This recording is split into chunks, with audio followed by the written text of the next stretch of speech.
اب ہم آتے ہیں اپنی نبی پاک صلی اللہ علیہ وآلہ وسلم کے ساتھ اپنی محبت اور اپنے رشتے کے لیے. ایسے محبوب اللہ کے کہ ان کے لیے اللہ پاک نے دو عالم بنا دیے، کائنات بنا دی پوری کی پوری. کیا ہم ان پر درود بھیجتے ہیں؟ کیا ہم ان کے لیے روتے ہیں جس طرح کہ وہ روتے تھے اپنی امت کے لیے؟ یہاں تک کہ آخری وقت میں بھی ان کے الفاظ یہی تھے، امہ امہ امہ، میری امت میری امت میری امت. کیا ہمارا ایسا رشتہ ہے، یا ہم صرف یہ چاہتے ہیں کہ بس نبی پاک صلی اللہ علیہ وسلم کی بشارت ہو جائے کسی طرح خواب میں؟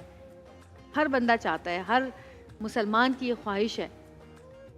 لیکن کیا ہم نے رشتہ بنایا ہے ایسا کہ وہ ہمارے خواب میں آئیں؟ کیا ہم بار بار دہراتے ہیں جو کچھ انہوں نے ہمارے لیے کیا، جو کچھ انہوں نے اس دنیا کے لیے کیا، اسلام کے لیے کیا؟ کیا ہم ان کی سنت پہ عمل کرتے ہیں؟ کیا ہم ان کی سنتیں پڑھتے ہیں؟ پڑھتے بھی نہیں ہیں.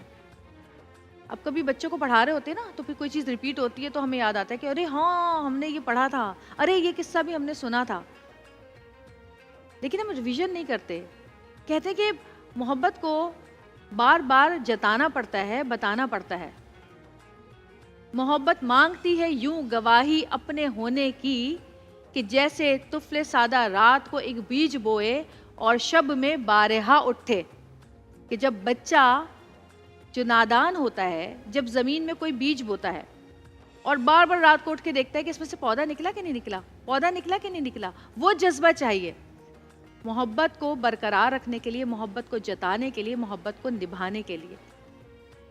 عبادت اپنی جگہ ہے، عبادت کے بغیر تو کچھ ہے ہی نہیں، لیکن تعلق بھی تو اپنی جگہ ہوتا ہے نا. اور عبادت کے ساتھ ساتھ اگر تعلق بھی ہو تو کیا خوبصورت رشتہ ہو یہ.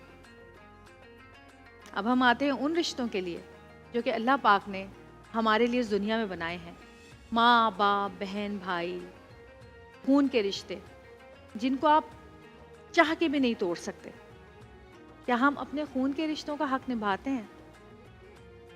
قسم سے میں آپ کو سچ بتاؤں آج اپنی ایک بات کہ اللہ تعالیٰ نے ہر طرح لوگوں میں ایک فرق رکھا ہے. کوئی امیر ہے، کوئی غریب ہے، کوئی بہت زیادہ کماتا ہے، کوئی کم کماتا ہے. شادیاں ہو جاتی ہیں، لڑکیاں بڑے گھروں میں چلی جاتی ہیں. کبھی شادیاں ہوتی ہیں تو لڑکیاں اپنے سے کم تر گھروں میں چلی جاتی ہیں. بہت مشکل ہوتا ہے زندگی گزارنا، رشتے نبھانا، لیکن نبھاتی ہیں. لیکن میں جب بھی، یہ اللہ جانتا ہے، میں جب بھی اپنے ایسے رشتہ داروں کے یہاں جاتی ہوں کہ جو حیثیت میں کم ہے، میں کبھی بھی اونچی حیثیت کا لباس پہن کر یا اونچی حیثیت کی چیزیں لے کر نہیں جاتی. میں ان میں اسی طرح جاتی ہوں جس طرح کے وہ لوگ ہیں، تاکہ ان کو احساس نہیں ہو کہ ہمارے پاس یہ چیز نہیں ہے، ہمارے پاس یہ چیز نہیں ہے. ہم لوگ یہ چیزیں نہیں سوچتے، ہم ان چیزوں پہ جاتے ہی نہیں ہیں. ایک روایت ہے، اس کا مفہوم ہے کہ جب یہ آیت نازل ہوئی جس کا مفہوم کچھ یہ تھا کہ اللہ تعالیٰ نے کہا کہ تم نیکی کے اس درجے، بلند ترین درجے پر جب تک نہیں پہنچ سکتے جب تک اپنی محبوب چیز اللہ کی راہ میں خرچ نہ کرو.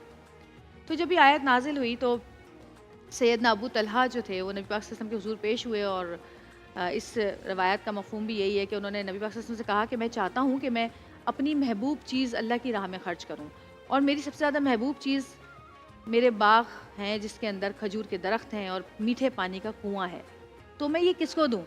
تو نبی پاک صلی اللہ علیہ وسلم نے کہا کہ تم اپنے چچا زاد بھائیوں کو دے دو، کہ جب اپنے بھائی نہیں ہیں تو اپنے چچا زاد بھائیوں کو دے دو، خون کا رشتہ.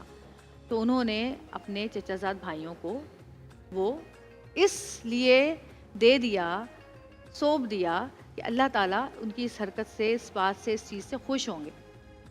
یعنی کہ نبی پاک صلی اللہ علیہ وسلم کی اس جو روایت جو آئی ہے، اس سے ہمیں ثابت ہوتا ہے کہ اگر آپ کے بھائی نہیں ہیں تو آپ اپنے چچا زاد بھائیوں کو دیں.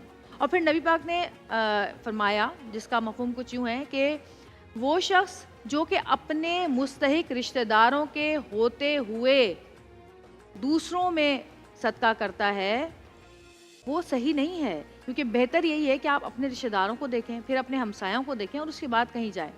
تو کیا ہم اپنے رشتوں کا حق اس طرح نبھا رہے ہیں؟ لڑائی جھگڑے، بھول چوک، معافی، درگزر، یہ سب ہماری زندگی کا حصہ ہیں. تو کیا ہم اس کو اس طرح سے نبھا رہے ہیں جس طرح کہ ہمیں بتایا گیا ہے؟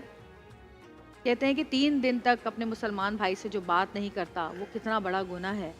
تو کیا ہم کیا اس چیز پہ عمل کرتے ہیں؟ ہم تو مہینوں مہینوں سالوں سالوں بات ہی نہیں کرتے لوگوں سے. پھر دوستی کا رشتہ آتا ہے. دوستی کے رشتے ہم نبھاتے ہیں.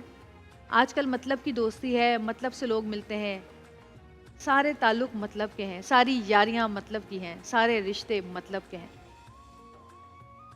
تو جب ہم کسی سے مطلب سے ملتے ہیں تو کوئی دوسرا ہم سے مخلص ہو کے کیسے ملے گا؟ تو آج ہم بات کریں گے پیارے پیارے رشتوں کی. مولانا آزاد جمیل صاحب آئیں گے, ان سے بھی ذکر کریں گے کہ جی ہمیں اور بتائیں گے قرآن و سنت کی روشنی میں ان تمام رشتوں کے لیے کیا احکامات دیے گئے ہیں. اور جب پیارے پیارے رشتوں کی بات ہو رہی ہے تو آج میرے بھی بہت پیارے پیارے رشتے آئیں گے یہاں پر. میرے وہ رشتے جن کے لیے میں آنکھ بند کر کے اپنی جان بھی قربان کر سکتی ہوں. میرے وہ پیارے جن کے بغیر میری زندگی ہے ہی نہیں. میری پیاری بیٹی جنت, میرا پیارا بیٹا ابراہیم اور میرا پیارا شوہر سعود. وہ تینوں آج یہاں پر. لیکن بات کرتے ہوئے میرے گلیر آ گئی صرف ان کے بارے میں. تو اتنی محبت اگر ہم اپنے سے کرتے ہیں تو ان سے جن لوگوں کا تعلق ہے ان سے بھی ہمیں اتنی محبت کرنی چاہیے. اگر میرے شوہر سے مجھے پیار ہے تو مجھے اس کے گھر والوں سے بھی پیار ہونا چاہیے. اگر میرے بچوں سے مجھے پیار ہے تو میرے بچوں کے لیے جو لوگ زیادہ قریب ہیں ان سے مجھے پیار ہونا چاہیے. تو آپ لوگ میرے ساتھ رہیے گا. آج بڑے عرصے کے بعد میری فیملی ایک بار پھر یہاں پر جمع ہو رہی ہے. بہت عرصے کے بعد کسی شو میں آ رہے ہیں اور آج ان سے کچھ میں ذرا ڈفرینٹ کچھ کروں گی. گھریلو باتیں نہیں ہوں گی آج, تھوڑی ہوسٹ والی باتیں ہوں گی. بھائی آج میں ہوسٹ ہوں تو آج میں ہوسٹ بن کے ان سے بات کروں گی. دیکھتے ہیں آج کیا ہوتا ہے, کیونکہ جب بھی ہم کسی شو میں جاتے ہیں گھریلو باتیں ہو رہی تھیں, نارمل باتیں چل رہی ہوتی ہیں. آج ایک ہوسٹ اپنی فیملی کے بیٹھ کے یہاں پہ انٹرویو کرے گی اور آپ لوگ میرے ساتھ ہوں گے.